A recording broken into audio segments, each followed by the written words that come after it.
ಪಾಸಿಟಿವೇ ಆಗಿರಲಿ ನೆಗೆಟಿವೇ ಆಗಿರಲಿ, stop telling people everything. ಹೌದು, ನಮ್ಮ ಡ್ರೀಮ್ಸ್ ಆಗಲಿ, ನಮ್ಮ ಸ್ಟ್ರಗಲ್ಸ್ ಆಗಲಿ, ನಮ್ಮ ನೆಕ್ಸ್ಟ್ ಮೂವ್ಸ್ ಆಗಲಿ ಎಲ್ಲದನ್ನೂ ಹೇಳೋ ಅವಶ್ಯಕತೆ ಖಂಡಿತವಾಗ್ಲೂ ಇಲ್ಲ.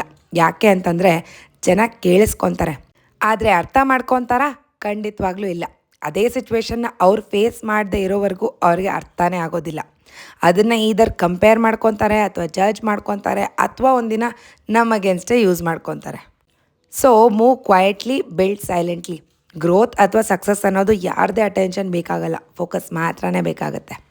ನೆಮ್ಮದಿನ ಕಾಪಾಡ್ಕೊಳ್ಬೇಕು ಅಂತಂದರೆ ಯಾವುದನ್ನು ಯಾರಿಗೂ ಹೇಳೋ ಅವಶ್ಯಕತೆ ಖಂಡಿತವಾಗ್ಲೂ ಇಲ್ಲ. ಕಾಲ ಬಂದಾಗ ಆ್ಯಕ್ಷನ್ಸೇ ಮಾತಾಡುತ್ತೆ. Welcome to day 19 of my 75 days self challenge. ಇವತ್ತು ಯಾವುದೇ ತಿಂಡಿ ಮಾಡ್ಕೊತ ಇಲ್ಲ, ಡೈರೆಕ್ಟಾಗಿ ಅಡುಗೆ ಮಾಡ್ಕೊತಾ ಇದ್ದೀನಿ. ತುಂಬ ದಿನಗಳಾಗಿತ್ತು ಬಸ್ಸಾರು ತಿನ್ನಬೇಕು ಅಂತ ಅನಿಸ್ತಿತ್ತು. ಆ್ಯಂಡ್ ಊರಿಗೆ ಹೋದಾಗ ನಾವು ಹೀರೆಕಾಯಿ ಎಲ್ಲ ತೊಗೊಬಂದಿದ್ವಲ್ಲ, ಸೊ ಅದನ್ನೇ ಬಳಸ್ಕೊಂಡು ಬಸ್ಸಾರನ್ನ ಪ್ರಿಪೇರ್ ಮಾಡ್ಕೊತಾ ಇದ್ದೀನಿ. ಅದ್ರ ಜೊತೆಗೆ ನಾನು ರೈಸ್ ತೊಗೊತಿಲ್ಲ ಅನ್ನೋ ಕಾರಣಕ್ಕೆ ಹಿಂದಿನ ದಿನವೇ ನಾನು ಮಿಲೆಟ್ನ ನೆನೆಸಿದ್ದೀನಿ. 6 to 7 hours ಅದು ನೆನಿಬೇಕು, ಆಗಲೇ ಡೈಜೆಷನ್ ಆಗೋದಕ್ಕೆ ಈಸಿ ಆಗುತ್ತೆ.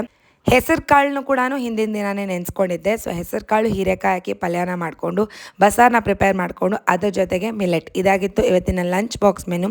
ಆರ್ಯನ್ಗೆ ಇದೇ ಸಾಂಬಾರಿಗೆ ನಾನು ದೋಸೆನ ಪ್ರಿಪೇರ್ ಮಾಡಿ ಕೊಟ್ಟಿದ್ದೆ. ಸಂಜೆ ಹೊರಗಡೆ ಹೋಗೋ ಕೆಲಸ ಆಯಿತು ಅಂತ ನಾನು ಬೆಳಗ್ಗೆನೇ ಫೇಸ್ ಪ್ಯಾಕ್ ಅಪ್ಲೈ ಮಾಡಿಕೊಂಡೆ ಕೆಲಸ ಮಾಡ್ಕೊತಾ ಇದ್ದೀನಿ. ಈ ಥರ ನಮ್ಮ ಡೇನ ಪ್ಲ್ಯಾನ್ ಮಾಡಿಕೊಂಡ್ರೆ ನಮಗೆ ಅಂತ ನಾವು ಒಂದು ಸ್ವಲ್ಪ ಟೈಮ್ನ ಕೂಡ ಸ್ಪೆಂಡ್ ಮಾಡ್ಕೋಬೋದು. And lunch was really good. ತುಂಬ ದಿನಗಳಾಗಿತ್ತು ಈ ಥರ ಒಂದು ಹೋಲ್ಸಮ್ ಮೀಲ್ ತಿಂದು. ನನಗದು ತುಂಬ ಖುಷಿ ಆಯಿತು. ಆಗಾಗ ಈ ಥರ ಪ್ರಿಪೇರ್ ಮಾಡ್ಕೋಬೇಕು ಅಂತ ಅಂದ್ಕೊಂಡೆ. ಆ್ಯಂಡ್ ಮಾರ್ನಿಂಗ್ ಡ್ರಿಂಕ್ಗೆ ನಾನು CFC ವಾಟರ್ನ ತೊಗೊಂಡಿದ್ದೀನಿ. ಸಣ್ಣ ಪುಟ್ಟ ಕೆಲಸಗಳೆಲ್ಲ ಮುಗಿಸ್ಕೊಂಡು ಸ್ಕೂಲ್ಗೆ ರೆಡಿ ಆಗೋದು ಅಷ್ಟೇ ಕೆಲಸ ಆಗಿತ್ತು. ಇವತ್ತು ಸ್ಕೂಲಲ್ಲಿ ಕನ್ನಡ ರಾಜ್ಯೋತ್ಸವನ ಸೆಲೆಬ್ರೇಟ್ ಮಾಡ್ತಾಯಿದ್ರು. ಸೊ ನಮಗೆ ಥೀಮ್ ಇದ್ದಿದ್ದು ಯೆಲ್ಲೋ ರೆಡ್ಡಲ್ಲಿ ಬರಬೇಕು ಅಂತ. ಸೊ ಅದಕ್ಕೆ ತಕ್ಕಂಗೆ ರೆಡಿಯಾಗಿ ಮಕ್ಕಳೆಲ್ಲ ತುಂಬಾ ಚೆನ್ನಾಗಿ ಪ್ರಿಪರೇಷನ್ಸ್ ಮಾಡ್ಕೊಂಡಿದ್ರು, ಡ್ಯಾನ್ಸ್ ಮಾಡಿದ್ರು, ಫ್ಯಾನ್ಸಿ ಡ್ರೆಸ್ ಕಾಂಪಿಟೇಷನ್ ಇತ್ತು, ಒನಕ್ಕೆ ಓಬವ್ವನ ಆ್ಯಕ್ಟ್ ಮಾಡಿದ್ರು. ಆ್ಯಂಡ್ ನಾವು ಕೂಡ ಹಾಡನ್ನು ಆಡಿದ್ವಿ. ಒಂದು ವೆರಿ ಫನ್ ಡೇ ಅಂತ ಹೇಳ್ಬೋದು ಸ್ಕೂಲಲ್ಲಿ. ಆ್ಯಂಡ್ ಸಾಂಬಾರು ಪ್ರಿಪೇರ್ ಮಾಡಿರೋದ್ರಿಂದ ನೈಟ್ಗೆ ದೊಡ್ಡ ಅಡ್ವಾಂಟೇಜ್.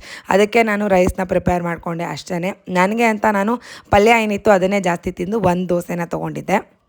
ಡಿನ್ನರ್ನ ಮುಗಿಸ್ಕೊಂಡು ಬುಕ್ನ ಓದುವಂಥ ಸಮಯ. ನಾನು ಕರೆಂಟ್ಲಿ ಓದ್ತಿರುವಂಥ book focus on what matters ಅಂತ. Very simple, short and crisp ಆಗಿ ಬರೆದಿದ್ದಾರೆ. ಇಷ್ಟ ಆಯಿತು ನನಗೆ. ನೀವು ಟ್ರೈ ಮಾಡಬೇಕು ಅಂದರೆ ಖಂಡಿತವಾಗ್ಲೂ ಟ್ರೈ ಮಾಡ್ಬೋದು. ನಾನು ಆಫ್ಲೈನ್ ಪರ್ಚೇಸ್ ಮಾಡಿರೋದು ಸಪ್ನಾ ಬುಕ್ ಹೌಸಲ್ಲಿ. ಇದಾಗಿತ್ತು ಇವತ್ತಿನ ನನ್ನ ದಿನ. ವಾಕ್ ಹೋಗೋದಕ್ಕೆ ಆಗಲಿಲ್ಲ, but I am finding a solution for that. ನೋಡ್ತಿರೋ ಪ್ರತಿಯೊಬ್ಬರಿಗೂ ಥ್ಯಾಂಕ್ ಯು ಅಂತ ಹೇಳ್ತಾ, ಇನ್ನೂ ಯಾರೆಲ್ಲ ಚಾನಲ್ನ ಸಬ್ಸ್ಕ್ರೈಬ್ ಮಾಡ್ಕೊಂಡಿಲ್ಲ ಸಬ್ಸ್ಕ್ರೈಬ್ ಮಾಡ್ಕೊಳ್ಳಿ, ಸಪೋರ್ಟ್ ಮಾಡಿ. ಸಿಗೋಣ ಇನ್ನೊಂದು ಮಿನಿ ವ್ಲಾಗಲ್ಲಿ.